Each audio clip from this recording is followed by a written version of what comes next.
போதைப் பொருட்களற்ற சமூகத்தை உருவாக்க அடியெடுத்து வைப்போம். Be a part of the movement for a drug-free society. Essendon Marathon. Register now.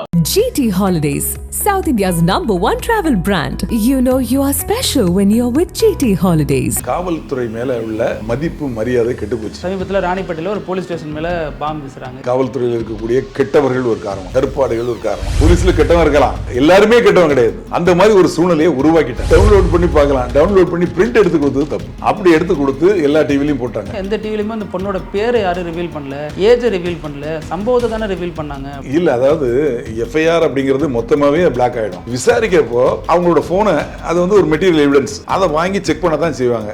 அது வாங்குறதுக்கு அவங்களுக்கு அதிகாரம் இருக்கு. என்ன ரெசிப்ட் தர மாட்டேங்கிறாங்க. ஒரு இல்ல, அதுக்கு தான் சொல்ல வரேன். நடத்தப்பட்ட விதம்ங்கிறது ரொம்ப சொல்ல முடியாத ஒரு வகையில் இருக்கு. அவங்களுக்கு உரிய மரியாதை கொடுக்கப்பட்டிருக்கணும், கொடுக்கப்படாம இருந்தா தவறு தான். ஆனால் ராஜினாமா பண்ணிட்டு போயிட்டாரு. அதற்கும் இவங்க கொடுத்த பிரஷர் தான் காரணம்னு சொல்லப்படுது. ஒரே வழக்குல பல சிக்கல்கள் இருக்குது. காவல்துறைக்கு சங்கம் கிடையாது, கேட்கறதுக்கு ஆள் கிடையாது. அதனால அவங்க இமேஜ் எவ்வளவு கெடுக்க முடியுமோ கெடுக்கிறாங்க. நக்கீரன் நேயர்களுக்கு வணக்கம். இன்றைய நிகழ்ச்சியில் முன்னாள் ஏசிபி திரு ராஜாராம் அவர்கள் இணைந்திருக்கிறார். வணக்கம் சார். வணக்கம். அண்ணா பல்கலைக்கழக மாணவி விவகாரம், அதை பொறுத்த வரைக்கும் நீதிமன்றம் வந்து ஸ்பெஷல் இன்வெஸ்டிகேஷன் டீம்லாம் போட்டாங்க. 3 பெண் ஐபிஎஸ் அதிகாரிலாம் வந்தாங்க. விசாரணை நல்லபடியாக போகுதுங்கிறப்ப பத்திரிகையாளர்களை டார்கெட் பண்ணுறாங்க. அந்த எஃப்ஐஆர் எப்படி லீக் ஆனுச்சுங்கிறத கண்டுபிடிக்காம எஃப்ஐஆர் லீக் ஆனது இவங்களால தான் அப்படின்னு இவங்க மேலே பழி சுமத்த பார்க்குறாங்க அப்படின்னு பத்திரிகையாளர்கள் தொடர்ந்து போராட்டத்தை முன்னெடுத்துட்டு வராங்க. அதாவது அதில் 2 விஷயம், 2 வழக்குகள். ஒன்று, அந்த கல்லூரி மாணவி பாலியல் பலாத்காரம் செய்யப்பட்டது ஒரு வழக்கு. எஃப்ஐஆர் லீக் ஆனது இன்னொரு வழக்கு. இப்போ அந்த வழக்கு இவங்க தான் விசாரிக்கிறாங்க, இந்த வழக்கும் இவங்க தான் விசாரிக்கிறாங்க. இப்போ இந்த வழக்கில் எடுத்துக்குவோம், எஃப்ஐஆர் லீக் ஆனதில் இதில் என்ன சொல்லிட்டாங்க, அது சிஸ்டத்தில் மிஸ்டேக்கு அப்படின்னு சொல்லியிருக்காங்க. அப்போ அது ஒரு பக்கம் அது இருக்க, அந்த எஃப்ஐஆரை ரெடி பண்ணி கொடுத்தது மருது பாண்டியன் ஒரு ரைட்டர். அவர் நான் ரெடி பண்ணி கொடுத்தேன், இன்ஸ்பெக்டர்கிட்ட கொடுத்தேன் அப்படிங்கிறார். இன்ஸ்பெக்டர் பிரதீப்னு நினைக்கிறேன். அவர் தான் அந்த எஃப்ஐஆரில் கையெழுத்து போட்டிருப்பார். கையெழுத்து போட்டு அப்புறம் தான் அப்லோட் ஆகுது. இதில் எந்த இடத்துல லீக் ஆச்சு அப்படிங்கிறத கண்டுபிடிக்கணும். அப்லோட் ஆனதுக்கப்புறம் அதை வந்து இவங்க டவுன்லோட் பண்ணி பார்க்கலாம், டவுன்லோட் பண்ணி பிரிண்ட் எடுத்து கொடுத்தது தப்பு. அப்படி எடுத்து கொடுத்து எல்லா டிவிலையும் போட்டாங்க. எல்லாம் என்ன சொல்கிறாங்கன்னா, எந்த டிவிலையுமே அந்த பொண்ணோட பேரை யாரும் ரிவீல் பண்ணல, ஏஜ் ரிவீல் பண்ணல, சம்பவத்தை தானே ரிவீல் பண்ணாங்க அப்படின்னு. இல்லை, அதாவது எஃப்ஐஆர் அப்படிங்கிறது மொத்தமாகவே பிளாக் ஆகிடும். அந்த சம்பவம் எல்லாமே பிளாக் ஆகிடும்.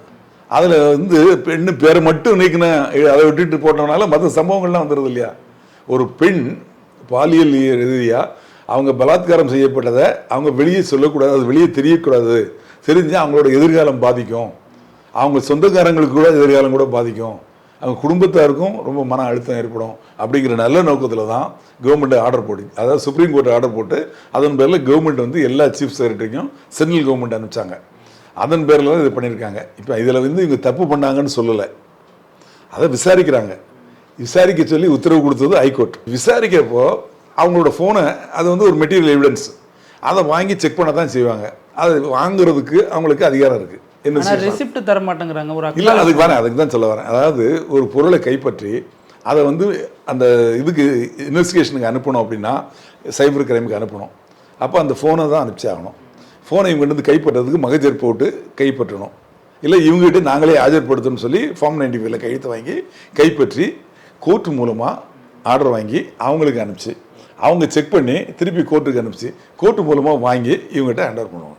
இதுதான் ப்ரொசீஜர். இவங்க குற்றவாளி கிடையாது. நடத்தப்பட்ட விதம்ங்கிறது ரொம்ப சொல்ல முடியாத ஒரு வகையில். அதில் என்ன இவங்க என்னென்னா உண்மையிலேயே வந்து பத்திரிகைக்காரங்களுக்கு மரியாதை கொடுத்து, ஏன்னா அவங்க வந்து எல்லா விஷயங்களையும் தெரியப்படுத்துகிறாங்க. அப்படிங்கிறப்போ அவங்களுக்கு உரிய மரியாதை கொடுக்கப்பட்டிருக்கணும். அது கொடுக்கப்படலையா அப்படிங்கிறது எனக்கு தெரியல. கொடுக்கப்படாமல் இருந்தால் தவறு தான். ஆனால் இதில் வந்து இந்த என்ன நடந்தது அப்படிங்கிற விஷயத்த இவங்க என்ன பண்ணுறாங்க, டிஜிபி கிட்ட போய் புகாராக கொடுக்குறாங்க. டிஜிபி வந்து இதில் நேரடியாக தலையிட முடியாது. ஏன்னா ஹைகோர்ட் உத்தரவுப்படி தான் இந்த 3 ஐபிஎஸ் ஆஃபீஸரோட ஒரு டீம் உருவாக்கப்பட்டிருக்கு. இவங்களுக்கு பாதிப்பு ஏற்பட்டால் ஹைகோர்ட் அப்ரோச் பண்ணி, ஐயா இந்த மாதிரி நீங்கள் உத்தரவு போட்டீங்க, நாங்கள் ஒத்துழைப்பு கொடுக்குறோம், எங்களோட ஃபோனெல்லாம் எடுத்த மாதிரி எங்களுக்கு இன்கன்வீனியன்ஸ் இருக்குது, நீங்கள் கொஞ்சம் உத்தரவு போடுங்கன்னு கேட்டால் அவங்க கூப்பிட்டு அவங்கள கேட்பாங்க, இது மாதிரி பண்ணுங்கள், இது மாதிரி பண்ணாதீங்கன்னு உத்தரவு சொல்லுவாங்க. இவங்க டிஜிபியால் இதில் வந்து நேரடியாக தலையிட இயலாத ஒரு சூழ்நிலை. நீதிமன்றமும் கடிந்து கொண்டதாக தான் தகவல் வருது. இப்போ அதான் நீதிமன்றத்தை இவங்க அப்ரோச் பண்ணியிருந்தாங்கன்னா இது அதுக்கு ஈஸியாக சால்வ் ஆகிடும்னா அவங்க கண்ட்ரோலில் தான் அந்த 3 பேர் இருக்காங்க. அந்த 3 பேருக்கு 30 பேர் இருக்காங்க அவங்களுக்கு அசிஸ்டண்ட்டு. அவங்க எதுவும் தவறுகள் செஞ்சுருந்தா அதை வந்து அங்கே தெரியப்படுத்திருக்கலாம். ஒன்று அந்த அதிகாரிகிட்ட தெரியப்படுத்தலாம், அதிகாரிகளை பார்க்க முடியல அப்படிங்கிற சூழ்நிலையில் நீங்கள் நீதிமன்றத்தை அப்ரோச் பண்ணி ஈஸியாக ஒரு பெட்டிஷன் ஃபைல் பண்ணால் அவங்க கூப்பிட்டு என்னென்னு கேட்க போகிறாங்க, கேட்டதுக்கு ஈஸியான பிரச்சனை முடிஞ்சிருக்கும். இதில் அவங்க ஃபோனில் இருக்கிற சோர்ஸ் எல்லாம் அவங்க தெரிஞ்சுக்க தான் ட்ரை பண்ணுறாங்க.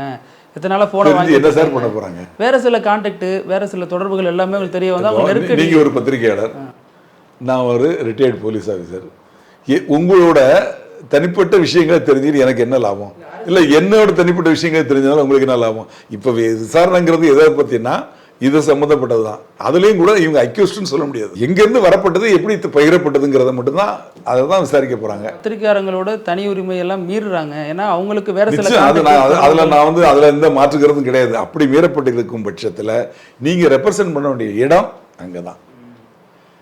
மீறுறதை நான் சரின்னு சொல்லலை, நியாயம்னு சொல்ல, தவறு தான். அப்படி நடந்திருந்தால் நிச்சயம் தவறு தான். அதுக்கு நிவாரணம் தேட வேண்டிய இடம் அந்த இடத்துல. அந்த ஸ்பெஷல் இன்வெஸ்டிகேஷன் டீமில் இருக்கக்கூடிய 3 பெண் அதிகாரிகளுக்கு அசிஸ்ட் பண்ணுறதுக்காக ராகவேந்திரான்னு ஒரு கிரைம் பிரான்ச் அதிகாரியை போட்டிருந்தாங்க. அவர் கூட ராஜினாமா பண்ணிட்டு போயிட்டாரு. அதற்கும் இவங்க கொடுத்த ப்ரெஷர் தான் காரணம்னு சொல்லப்படுது. இப்படி ஒரே வழக்கில் பல சிக்கல்கள் இருக்கிறது சார். அதாவது நீங்கள் சொல்கிறவர் வந்து இன்ஸ்பெக்டராக இருந்தார்.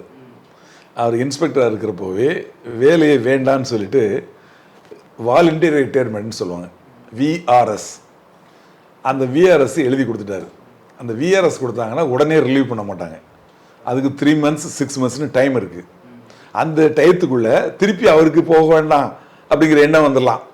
அதே மாதிரி அதிகாரிகளும் அவரை கூப்பிட்டு கேட்பாங்க, ஏன் போகிறீங்க அப்படின்னு. என்ன காரணம் அப்படின்னா, ஒரு எஸ்ஐ, டைரக்ட் எஸ்ஐ செலக்ட் பண்ணி, அவர்லாம் டைரக்ட் எஸ்ஐ தான் செலக்ட் ஆகிருப்பார்.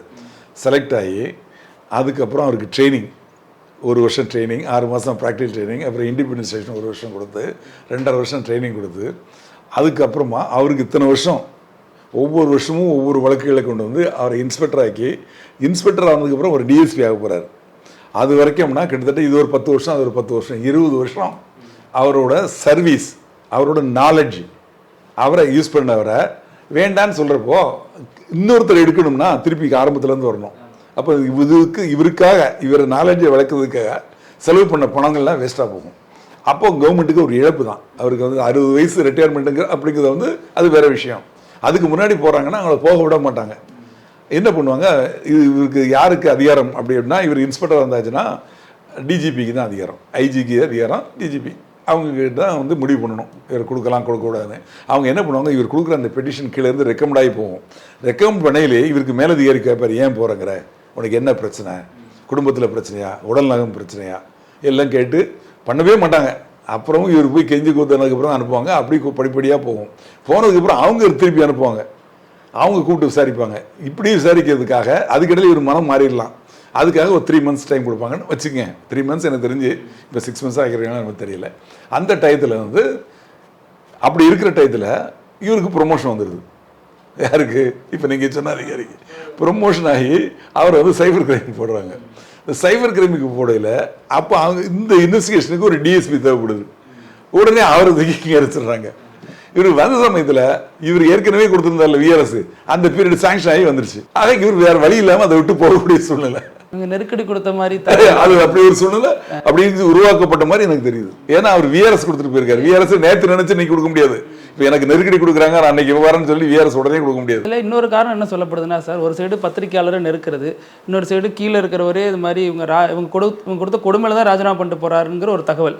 இது எல்லாமே எப்படின்னா, இவங்க 3 பேருமே இப்போதான் முதல் முறையா எஸ்பியா பதவியில் இருக்காங்க. அதனால இப்படி 3 பேர் எஸ்பி இல்லையா, ஒருத்தர் எஸ்பி, ஒருத்தர் டிஐஜி, ஒருத்தர் ஐஜி, 3 பேர் முதல் முறையாக அந்த பதவியில் இருக்காங்க. அதனால இந்த சென்சிட்டிவான கேஸை கையாள முடியாமல் திணறாங்க அப்படின்னு. அப்படிலாம் நம்ம சொல்ல முடியாது. அவங்கெல்லாம் வந்து ஒரு எஸ்பி ஆகணும்னா ஐபிஎஸ் ஆஃபீஸரு அவங்க 4 வருஷம் ஏஎஸ்பியாக இருந்து அதுக்கப்புறம் தான் எஸ்பி ஆவாங்க. 10 வருஷம் எஸ்பி ஆனால் தான் அதுக்கப்புறம் டிஐஜி ஆவாங்க. டிஐஜி ஆகி 4-5 வருஷம் கழிச்சு தான் ஐஜி ஆவாங்க. அதனால அவங்களுக்கு அது மட்டும் இல்லை, அவங்களுக்கு 30 பேர் இருக்காங்க கூட டீம். அந்த டீமில் இருக்கிறவங்கலாம் நல்ல எஃபிஷியன்ட். இவங்க யாருக்கு சார் ரிப்போர்ட் பண்ணுவாங்க? ஏன்னா இப்போ டிஜிபிக்கு ரிப்போர்ட் பண்ண முடியாது. அப்போ நீதிமன்றம் இவங்க என்ன இன்வெஸ்டிகேஷன் பண்ணுறாங்க எல்லா விஷயங்களையும் பார்த்துட்டு இவங்க ஒரு ரிப்போர்ட்டை சப்மிட் பண்ணுவாங்க ஹைகோர்ட்டில். ஹைகோர்ட் அவங்க பார்த்துட்டு இந்த மாதிரி எங்களுக்கு இது மாதிரி கிடச்சிருக்கு, நாங்கள் வந்து கோர்ட்டில் இதை சப்மிட் பண்ண போகிறோம், அதாவது சார்ஜ் ஷீட் ஃபைல் பண்ண போகிறோம் அப்படின்னு சொல்லி இவங்க சொல்லுவாங்க. அப்போ அவங்க வந்து எல்லா ஆங்கிள்லையும் இவங்க பார்த்து முடிச்சிட்டாங்களா, இல்லை ஏதாவது ஆங்கிள் விட்டு போயிருக்கா அப்படிங்கிறத அவங்க பார்த்து ரிவ்யூ பண்ணிவிட்டு ரைட் ஓகே நீங்கள் பண்ணுங்க அப்படின்ட்டுருவாங்க. அதுக்கப்புறம் தான் இவங்க சார்ஜ் ஷீட் ஃபைல் பண்ணுவாங்க. சார்ஜ் ஷீட் ஃபைல் பண்ணி அது நம்பர் ஆயிடுச்சுன்னா அப்புறம் இவங்களுக்கு வேலை கிடையாது. இப்போ வாட்ஸ்அப்பில் சம்மன் அனுப்பியிருக்காங்க, அதை நம்பி போனோம், ஆனாலுமே சரியாக நடத்தப்படல. அதெல்லாம் வந்து வாட்ஸ்அப்பில் சம்மன் அனுப்பக்கூடாதுக்கு சமீபத்தில் ஆர்டர் போட்டாங்க. அந்த ஆர்டர் போட்டதுக்கப்புறம் திருப்பி அது அனுப்பிச்சது தவறு தான். அந்த பழைய ஞாபகத்துலேயே அனுப்பிச்சிருப்பாங்க, தவறு தான். நான் சொல்கிறேன், இந்த மாதிரி பிரச்சனைகளை நீங்கள் ஹைகோர்ட்டுக்கு கொண்டு போங்க, அவங்க நாலேஜை கொண்டு போங்க. இப்போ இவர் அந்த ரிட்டையர்டான விஆர்எஸில் போனார் இல்லையா, அது இவங்க கொடுத்த டார்ச்சர்லன்னா அடுத்த நாளே அவர் ஓடணும். இன்னைக்கு டார்ச்சர்னா விஆர்எஸ் இன்னைக்கு கொடுத்து நாளைக்கு போக முடியாது, குறைஞ்சது 3 மாதம் ஆகும். இந்த கேஸ் ரிப்போர்ட் ஆகியே 3 மாதம் ஆகலை, இவர் அந்த இடத்துக்கு போயே 3 மாதம் ஆகலை. அது சொல்லுன்னா அவர் டிஎஸ்பி அங்கே ப்ரொமோஷன் ஆகி போனார் இல்லையா, அங்கே போயே 1 மாதம் கூட ஆகலை. போனவரை இங்கே ஒரு இடத்துக்கு தேவைப்படுதுன்னு அவங்க என்ன பண்ணாங்க, கண்டினியூஸாக இருக்கிற எல்லாமே இவர் போகிறேன்னு ஏற்கனவே கொடுத்துருக்காரு, சரி தள்ளி விடுன்னு இப்படி தள்ளி விட்டுருக்காங்க. அந்த உடனே இவர் இப்படி கிளம்பிட்டாரு. இது நடந்த விஷயம், இது விசாரித்து தெரிஞ்சுங்க. ரெண்டாவது வந்து பத்திரிகையாளர் சமாச்சாரத்தில் தவறு நடந்திருந்தால் நிச்சயம் தவறு தான். இருந்தாலும் அதை அவங்க கொண்டு போய் ஹைகோர்ட்டோட நாலேஜை கொண்டு போய் அதுக்கு நிவாரணம் தேடிக்கணும். மறுபுறம் இப்படி காவலர்கள் மேலே விமர்சனம் இருந்தாலும் மறுபுறம் அவங்க தாக்கப்படுறாங்க. இப்போ சமீபத்தில் ராணிப்பேட்டையில் ஒரு போலீஸ் ஸ்டேஷன் மேலே பாம்பு வீசுகிறாங்க. இதெல்லாம் எப்படி எடுத்துக்கிறது சார்? அதாவது 2 பக்கமும் அடிங்கிற மாதிரி. அதாவது ஏற்கனவே உங்கள்கிட்ட சொல்லியிருக்கேன், காவல்துறை மேலே உள்ள மதிப்பு மரியாதை கெட்டுப்போச்சு. அதுக்கு 5% காவல்துறையில் இருக்கக்கூடிய கெட்டவர்கள் ஒரு காரணம், கருப்பாடுகள் ஒரு காரணம். ஆனால் 95% நல்லவன் இருக்கான், 95% நல்ல வேலை நடக்குது. ஆனாலும் கெட்டு போகிறதுக்கு அந்த இமேஜ் கெட்டு போச்சு. இந்த இமேஜை கெடுத்ததில் இந்த 5% இங்கே இருக்கவங்க போக சினிமாக்காரங்க, சினிமாவில் போலீஸை கெட்டவனாக தான் காட்டுறாங்க. போலீஸில் கெட்டவன் இருக்கலாம், எல்லாருமே கெட்டவன் கிடையாது. அந்த மாதிரி ஒரு சூழ்நிலையை உருவாக்கிட்டாங்க. உருவாக்கி அவங்க வந்து காவல்துறைன்னா கெட்டவன், பொய் கேஸ் போடுவான், காசு வாங்குவான், லஞ்சம் வாங்குவான் அப்படிங்கிற மாதிரி ஒரு இமேஜை கெடுத்துட்டாங்க. இப்போ இது வேறு டிபார்ட்மெண்ட்டில் நீங்கள் யாரையாவது வந்து அது மாதிரி காட்டிங்கன்னா அவங்க உடனே சண்டைக்கு வந்துடுவாங்க. ஆனால் காவல்துறைக்கு சங்கம் கிடையாது, கேட்குறதுக்கு ஆள் கிடையாது. அதனால் அவங்க இமேஜை எவ்வளோ கெடுக்க முடியுமோ கெடுக்கிறாங்க. இவங்க மட்டும் இல்லை, சீரியல்லையும் அப்படி தான். இல்லை மறுபுறம் இப்போ காக்க சிங்கம் இந்த மாதிரிலாம் ஹீரோவை தானே சார் காட்டுறாங்க. இல்லை, அது மாதிரி சம்பவங்கள் நிறைய நடக்குது, இல்லைன்னு சொல்லலை. ஆனால் வந்து அதை கெடுக்கிறாங்க. சரி, இந்த இன்சிடெண்ட்டை பற்றி என்ன சொல்லணும்னா, இந்த இன்சிடெண்ட்டை சொல்லுவோம். அதாவது 2 நாளைக்கு முன்னாடி சிப்காட் காவல் நிலையம் ராணிப்பேட்டையில் காவல் நிலையத்துக்கு முன்னாடி கேட்டை பூட்டிட்டு உள்ளே இருக்காங்க காவலர்கள். ராத்திரி 12 மணிக்கு பல்சர் வண்டியில் 2 பேர் வராங்க, எதையோ வீசுகிறாங்க, டம்முன்னு சத்தம் கேட்குது. உள்ளேருந்து ஓடி வந்து பார்க்குறாங்க, பெட்ரோல் வெடிகுண்டு வீசிட்டு போயிருக்கிறாங்க. அதுக்கப்புறமா ஸ்பெஷல் டீம்லாம் போட்டு எஸ்பிலாம் வந்துட்டாங்க, டீம் போட்டு பிடிச்சிட்டாங்க 3 பேரை.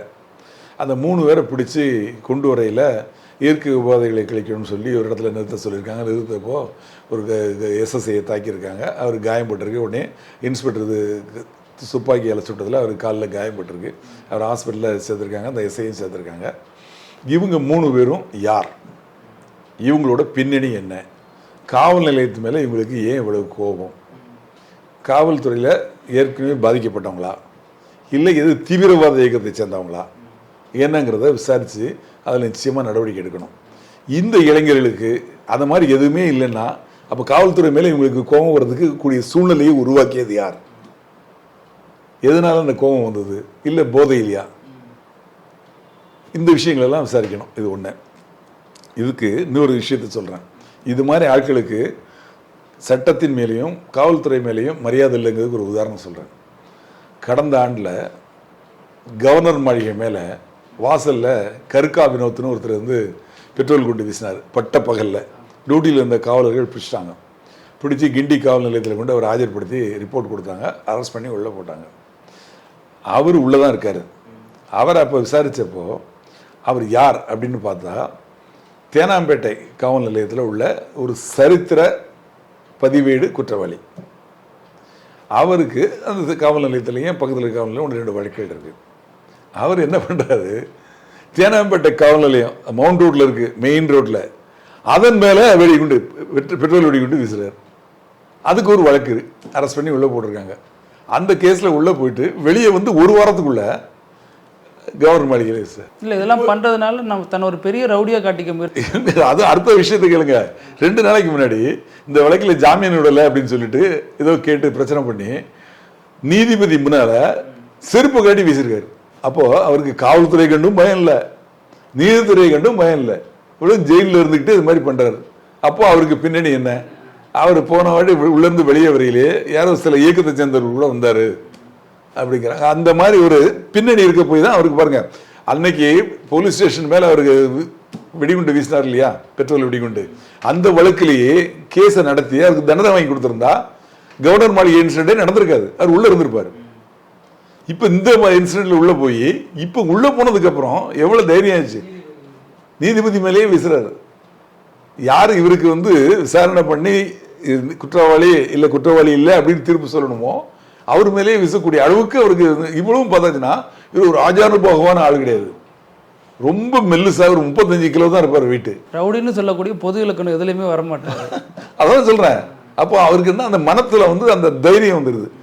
காவல்துறை என்ன பண்ணிடுவாங்க, கேஸ் தானே போடுவாங்க, போனா வெளியே வந்துடலாம். நீதிபதி என்ன பண்ணிடுவாரு, தூக்கி வீசினா என்னதான் பண்றாரு பார்ப்போம் அப்படிங்கிற ஒரு மனப்பான்மை வளர்ந்துருச்சு. இந்த மனப்பான்மையை தான் வளர்க்குறாங்க இந்த சினிமாக்களும் ஊடகங்களும். இந்த மாதிரி ஒரு சூழ்நிலையை வளர்த்து வளர்த்து வளர்த்து அந்த போலீஸோட இமேஜே போச்சு. இப்போ கரெக்டாக பாருங்க, நீதிபதி மேலே வீசக்கூடிய அளவுக்கு வளர்ந்துட்டான்.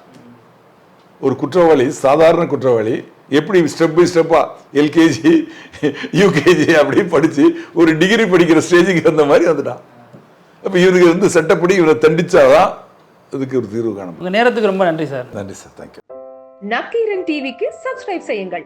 உங்கள் ஆதரவே எங்கள் பலம். ஆசிரியர்களுக்கு நண்பனாகவும் மாணவர்களுக்கு ஆசானாகவும் திகழும் தேர்வு வழிகாட்டி. ஒவ்வொரு பாடத்திற்கும் அனுபவமிக்க ஆசிரியர்களின் துல்லியமான தெளிவான விடைகள். CNC இருக்கு, தேர்வு பயம் எதற்கு? இது தீரன் பப்ளிஷிங் ஹவுஸ் விற்பனை வெளியீடு.